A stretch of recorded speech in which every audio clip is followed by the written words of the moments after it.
Miseensonni poolisii federaalaa konkolaataa piikaappii lamatti fe'aman ambulaansii reeffa qabateeru marsanii erga iddoo awwaalaa geessanii booda mooraan alatti bobba'an. Ambulaansii reeffa qabateeruu fi konkolaataan qaamota sirna awwaalchaa raawwatan qabateeru gara iddoo awwaalchaa seenuun sirna awwaalchaa halkanii raawwachuu itti fufan. Sanaan booda boollota tartiibaan bulchiinsa magaalaa Finfinnee qotamanii qophaa'an keessaa inni qarii irratti argamu filatamee halkan keessa sa'aatii 3 booda sirni awwaalchaa kan raawwatame yoo ta'u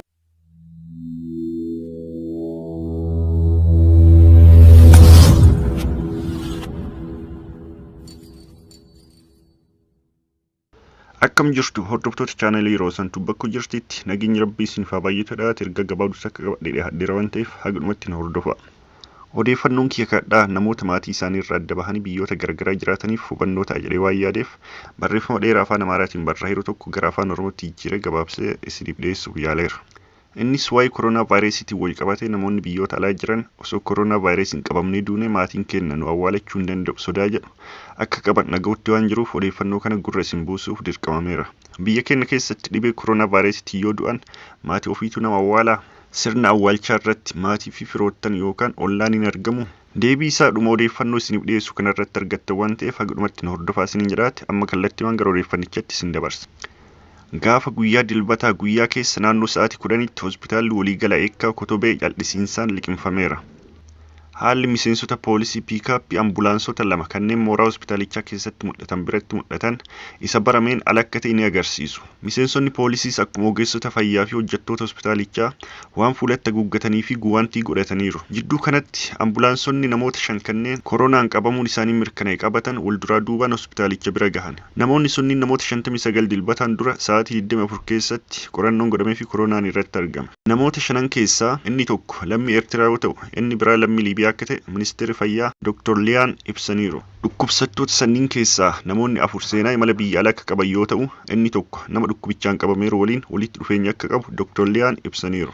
Ambulaansonni dhukkubsattoota haaraa kanneen qabatanii dhufan sagalee yeroo balaa osoo dhageessisin ifa gubbaa isaanii irra jiru qofa fayyadamuun dhukkee daandii gara hospitaala eekkaa Kotobeetti geessu irratti argamu kaasaatti saffisaan gara hospitaalichaatti yeroo seenan mul'ateera. Gara mooraa hospitaalichaatti erga seenanii boodas dhukkubsattoonni tarkaanfii of eeggannoo barbaachisaa ta'e fudhachuun of danda'anii gara hospitaalichaatti akka seenan taasifamaniiru. Hagammatti namoonni istireecharii yookaan wiilcharii irra keennee seensifne namoota 2 caalan jechuun hojjetaan hospitaalichaa tokko Itoophiyaa insaayideriif himeera. Namni gara mooraa hospitaalichaatti seenu hundi kophee isaa keemikaalaan akka qulqulleessuu fi afaan isaatti maaskii akka godhatu haakimootaan taasifama. Dadhabbiin homaatu kan itti hin dhagahamne haakimoonni hospitaalichaa baay'inaan gara maatii isaanii waan hin deemneef maatiin isaanii isaan ilaaluuf dirree hospitaalicha fuulduratti argamu ta'anii yeroo isaan eegan mul'ata. Haakimoonni maatii isaanii waliin daqiiqaa muraasa erga taphatanii booda waan maatiin isaanii isaaniif fide fudhatanii deebi'anii gara gamoo guddichatti seenan.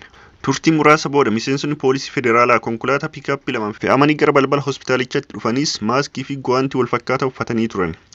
Poolisonni sunniin akka poolisoota duraan mooraa hospitaalichaa keessa turanitti ambulaansii dhukkubsattoota fidu marsanii akka waliin deemaniif kan ramadaman hin turre.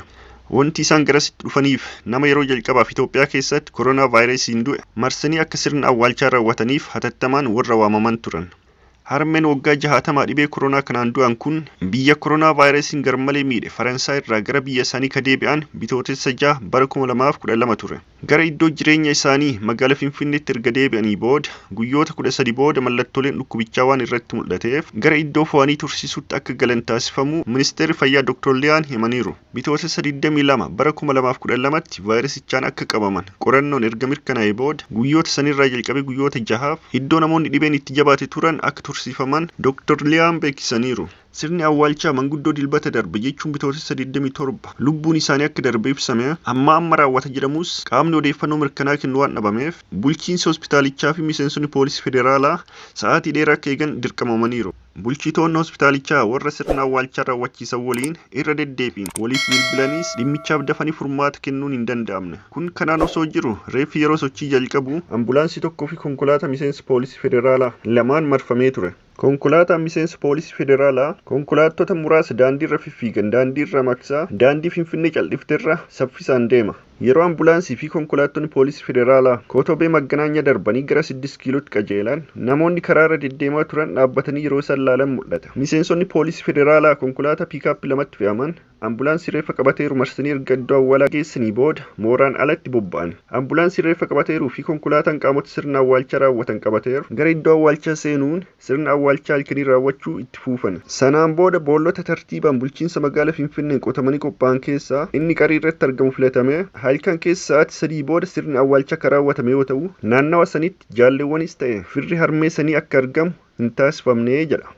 Madda odeeffannoo kanaa Itoophiyaa Insaayider yoo ta'u, walumaa galatti odeeffannoo kanarraa wanti barannu nama dhibee koronaa vaayirasiin qabamee du'e kan awwaalu maatii isaa osoo hin taane mootummaa qofa akka ta'e. Amma harmeen tun boollota tartiibaan qotamanii qopheeffaman keessaa isa qarii irratti argamutti akka awwaalaman dubbatan. Kana jechuun yoo namoonni baay'een du'an ta'e yoo akka tasaa warra awwaalu sun maqaa nama sanii barreessanii awwaalicharra kaa'an malee maatiin nama saniitu beekuu hin danda'u jechuudha. Odeeffannoon qabadhee dhiyaadhe kana fakkaataa waan na dhaggeeffattaniif hedduu galatoomaa.